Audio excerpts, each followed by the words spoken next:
Hi, just wanted to get, thanks for being here. Wanted to get everybody started on a little how to play here for my new game, Otsuki. I'm going to give a brief overview and kind of tell you what's going on and how to play. So hopefully get you started on this. In Otsuki, we're going to play as an animal. We're going to be attempting to balance their relationship with all four elements, and we're also going to try to be revealing their spiritual potential.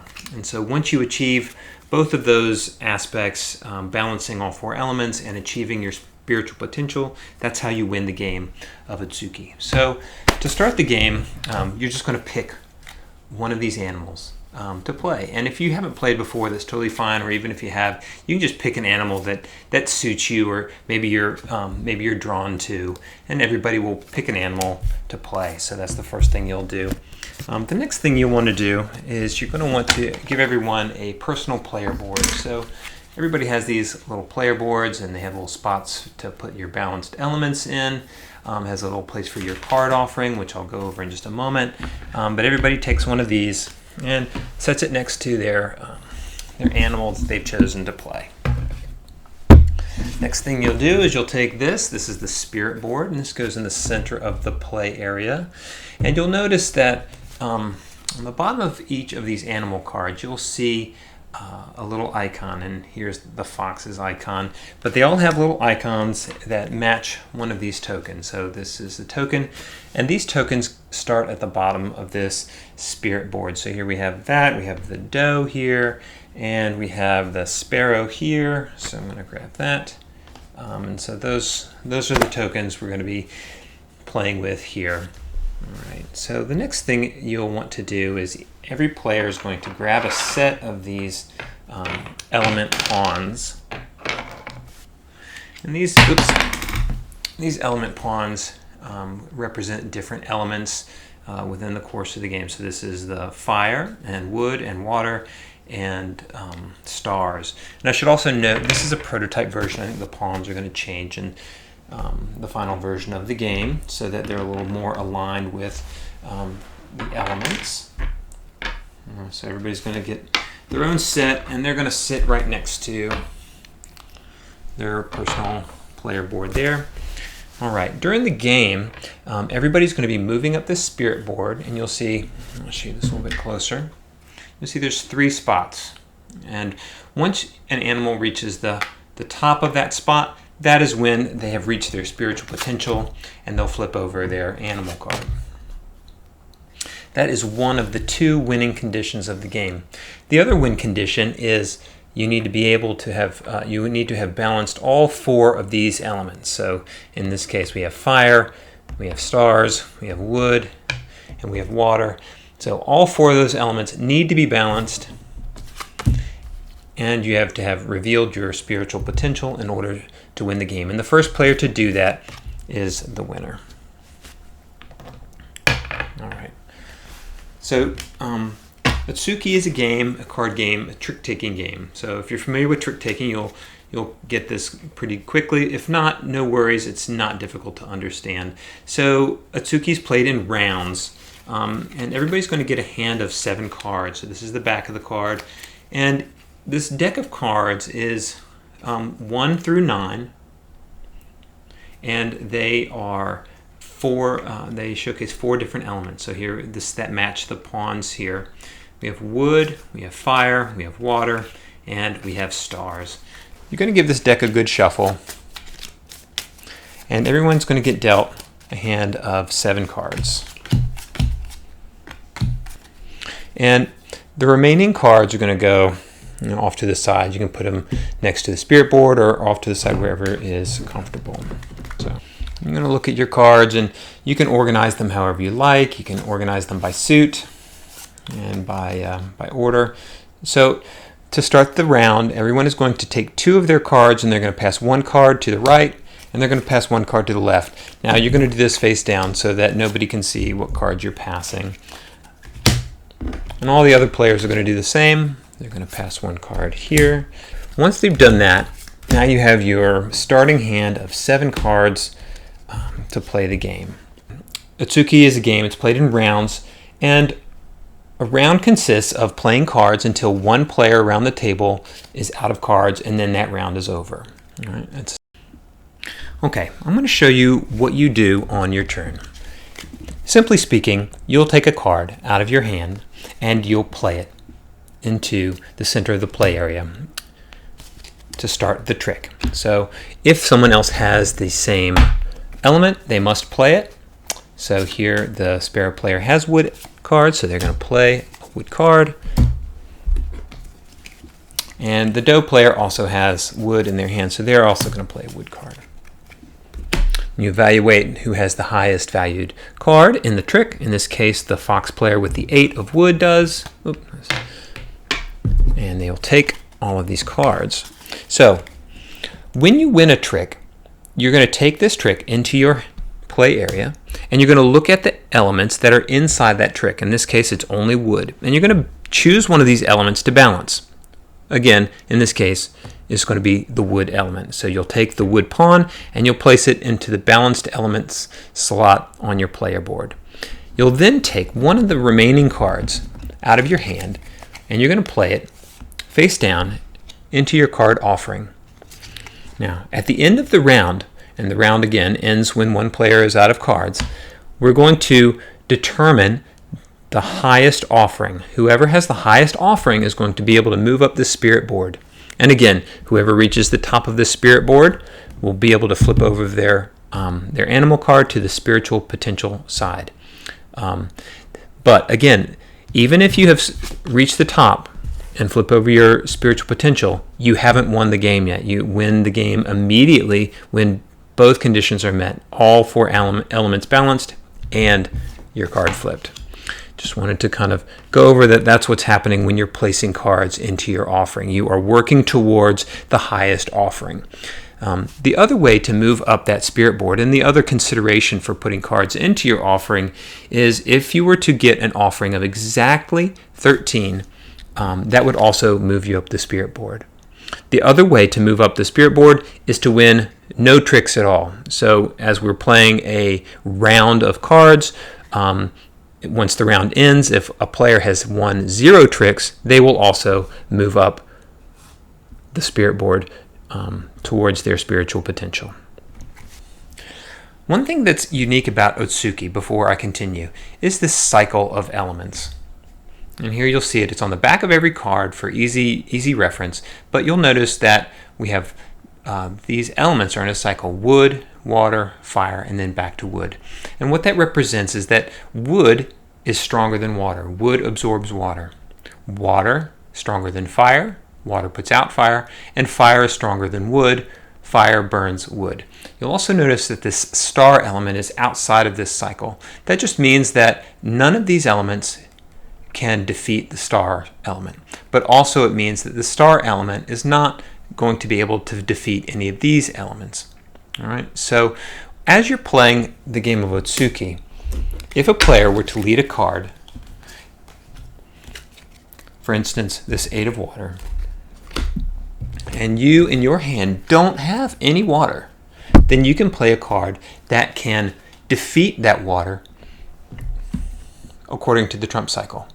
In this case, wood absorbs water, so this player has a 4 of wood. They could play that 4 of wood into the trick, and right now this 4 of wood would be defeating this 8 of water. Then we can look and see what the sparrow player has. Well, the sparrow player still has a water card here, so because water was the lead element, they have to play it. So they will play this water element card. And looking at this trick, the fox player wins with this 4 of wood, because wood trumps and defeats this water. So now when the fox player takes this trick, they have a choice. They have 2 elements in this trick. They have water or wood, and so they can choose either of those elements to balance. In this case, let's just say they're going to balance the water element. Also, if you were to win a trick of an element that you already have balanced, in this case we have the wood element balanced. Let's say that the doe player played the 2 and I only had a 6, and the sparrow player played a 5, and so that kind of forces the fox player to win this wood element again? Well, that represents an excess. And whenever you have an excess in an element, you find yourself out of balance. And so in this case, that element is going to be moved, and you're going to be find yourself out of balance with that element. If that element were on the card having already been used, it still will be unbalanced. You just take it off of the card and you'll put it off to the side in order to be balanced again. Play is going to continue like this until we're done playing the round. I did want to go over a couple of additional things that happen when you play certain cards.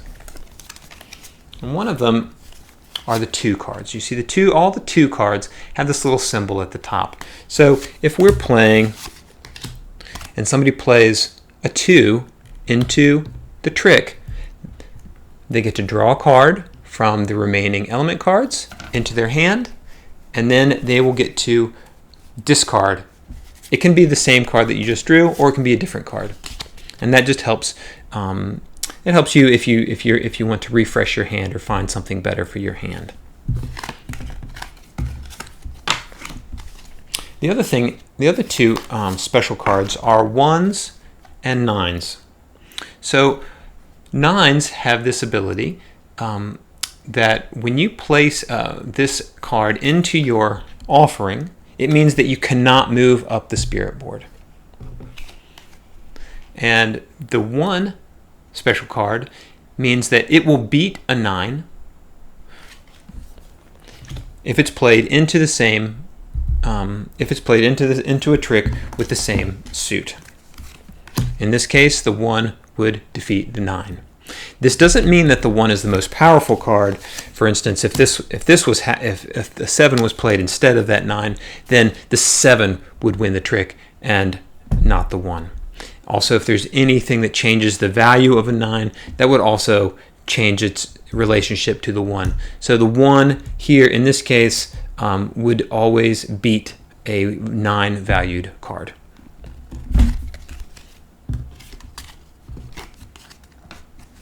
All right. Speaking of the end of round and moving up the spirit board, let's take a closer look at our personal player boards. So at the end of the round, you are going to, there's a little summary here right on your board. You're going to, at the end of the round, you're going to create a sum of your trick offering and your card offering. The card offering is simply the value of all the cards that you played into your card offering. In this case, a 4 and an 8 makes 12. Then we'd look up here, and because you won 2 tricks, that would be 6. So that would be this 12 plus 6, or a total of 18. So 18 would be the total offering in this scenario for this player. And again, whoever has the highest offering moves up the spirit track, or if you get an offering of exactly 13, you'll also move up the spirit track, or if you win 0 tricks. So those are the 3 ways to move up the spirit track. One thing to note, if you are all the way at the top of the spirit track and have revealed your spiritual potential, and you win the offering again, that means that all other players will move up the spirit board. All right. Just want to talk briefly about the animal abilities. So let's take just a closer look at the animal cards. I'm not going to go through all of the animal abilities. I'm going to let you discover those for yourself. But suffice it to say, each animal has their own special ability. So for instance, the sparrow here is industrious, yet contented.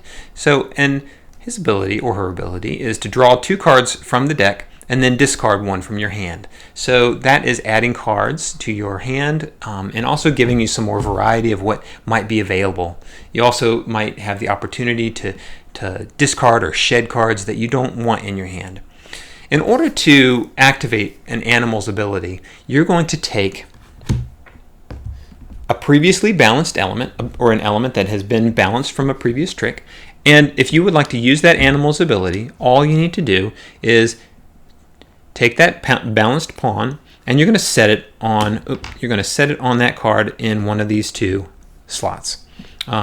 If the slot has an element listed on it, then the the pawn that you play there has to match that element. In this case, it's the wood element, so I would place a wood element pawn on that slot.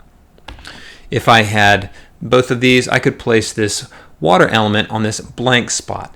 Any element can be placed on that blank spot to activate your animal's ability. So because there are 2 slots, this ability can be activated twice, but only when you have balanced element pawns. So in order to do that during the play, you can do this at any time. You can do this on your turn, or you can do this on any other player's turn. You're going to state to the table what that you're going to perform this ability. You're going to tell everybody what the ability is, place your pawn there, and then you're going to activate that ability. In this case, it's draw 2 cards, and then discard 1. All animals have different abilities, and it'll be up to you to decide when and what scenario that you would like to use them. Also, when you flip these cards over, each animal's spiritual potential side also has a different ability, and only 1 slot to use for each of those. So again, I'm not going to go through all of those. Those will be fun to. That's part of the fun, is to figure out when is the appropriate time to use those abilities. I guess the last thing that I might mention is that in the base version of the game, there is a partners variant. So you can play this game with 2 to 5 players right out of the box. And there's also a solo variant that I will be doing a video for upcoming, but that is going to be a separate experience. So it's just a little extra box that comes with it that I designed for the game. But right out of the box, you can play this as a partners game, which is a 2v2, where you play with a partner sitting across the table from you. And the only real difference in playing partners is that at the beginning of the game, when you get dealt your hand of cards, you're going to be passing a card 1 to the left and 1 to your partner across the way from you. And also, once you achieve your goal of balancing all 4 elements and revealing your spiritual potential, you cannot unbalance elements anymore. Anyway, I think that just about covers it, and thank you for bearing with me. I know this is not a super professional teach. I am the artist and the designer for this, so if you have any questions, leave me a comment, reach out. I'll be happy to answer any questions. So anyway, thanks for checking this out, and I hope you have fun playing it.